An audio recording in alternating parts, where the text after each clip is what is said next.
Olá, meus queridos, a paz do Senhor Jesus. Aqui é o pastor Alan e eu queria compartilhar um pouco da nossa leitura bíblica dessa semana. E eu vejo como Deus cria formas de conectar a sua palavra de maneiras que nós não entendemos. Quando eu criei este plano de leitura, mesclando leituras entre Novo Testamento, Antigo Testamento, e Salmos e Provérbios, não houve necessariamente uma conexão entre os textos. Foi dividir os Salmos com os demais textos, mas essa semana dois textos assim se casaram de forma tão linda, mostrando como que a palavra de Deus se conecta. E um dos salmos dessa semana, Salmo 95, eu vou ler dos versículos 7 ao 11. Pois Ele é o nosso Deus, nós somos o povo do seu pastoreio, o rebanho que Ele conduz. Hoje, se vocês ouvirem a sua voz, não endureçam o coração como em Meribá, como naquele dia em Massá, no deserto, onde seus antepassados me tentaram, pondo-me à prova, apesar de terem visto o que eu fiz. Durante 40 anos fiquei irado contra aquela geração e disse: eles são um povo de coração ingrato, não reconheceram os meus caminhos. Por isso jurei na minha ira, jamais entrarão no meu descanso. Esse texto aqui, ele reflete um pouco do que temos lido, né, de Gênesis, Êxodo, Levítico, agora em Números, sobre mais do que o povo no deserto. Uma palavra para mim e para a sua vida é: hoje, se vocês ouvirem a voz de Deus, não endureça seu coração. Você que já está seguindo nosso plano de leitura desde janeiro, em Hebreus 4, o autor de Hebreus faz a citação a esse salmo sobre o dia de hoje. Esse livro de Números, no original hebraico, o nome dele é No Deserto. Talvez o hoje para você é um hoje difícil, é um hoje de uma luta com a questão de saúde, com a questão de emprego, com alguma outra questão que só você conhece. Talvez o seu hoje simbolize um deserto para você, mas o que Deus quer para nós é que nós venhamos ter uma atitude correta enquanto estamos no deserto, de não endurecermos o nosso coração. Assim que o povo passou aquele mar vermelho com tantos sinais e maravilhas, eles tentaram ao Senhor, dizendo que não havia água, que Deus os havia colocado no deserto para matar, e essas não eram verdades.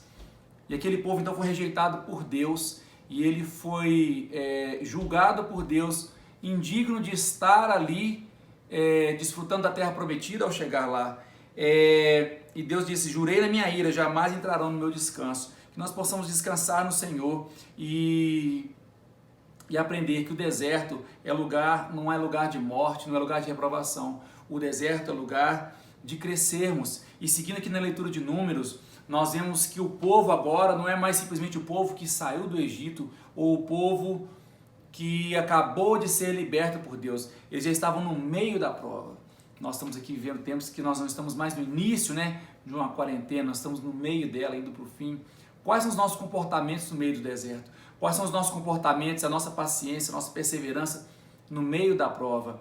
E aqui em Números 13, que é o versículo que lemos ontem, ele marca muito a minha vida, sempre me marcou esse texto, lendo a partir do versículo 30, diz assim, Números 13, 30 diz assim: então Caleb fez o povo calar-se perante Moisés e disse: subamos e tomemos posse da terra, é certo que venceremos.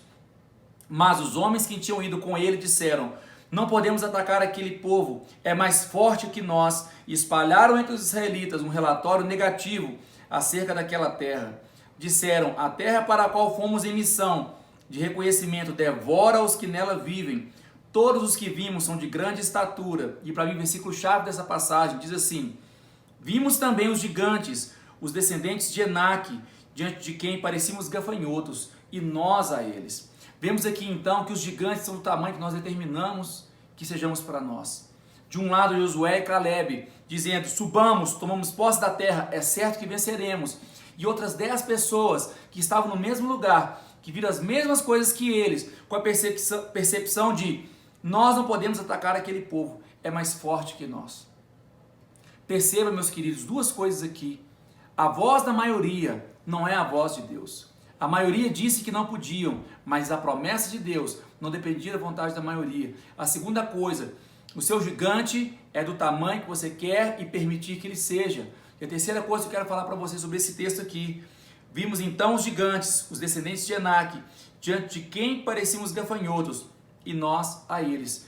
Primeiro você parece o gafanhoto para você mesmo, para então alguém ter uma opinião sobre você.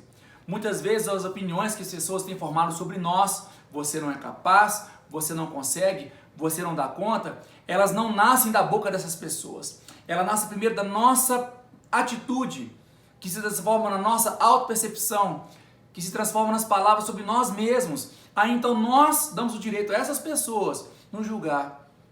Se você tem uma história de superação, uma história de luta contra a sua autoestima, uma história de sarcasmo de pessoas com relação a você, saiba que o problema começa em nós e a solução começa em nós. Mas não em nós simplesmente ao tentarmos modificar nosso comportamento, mas a permitir que Deus transforme a nossa visão.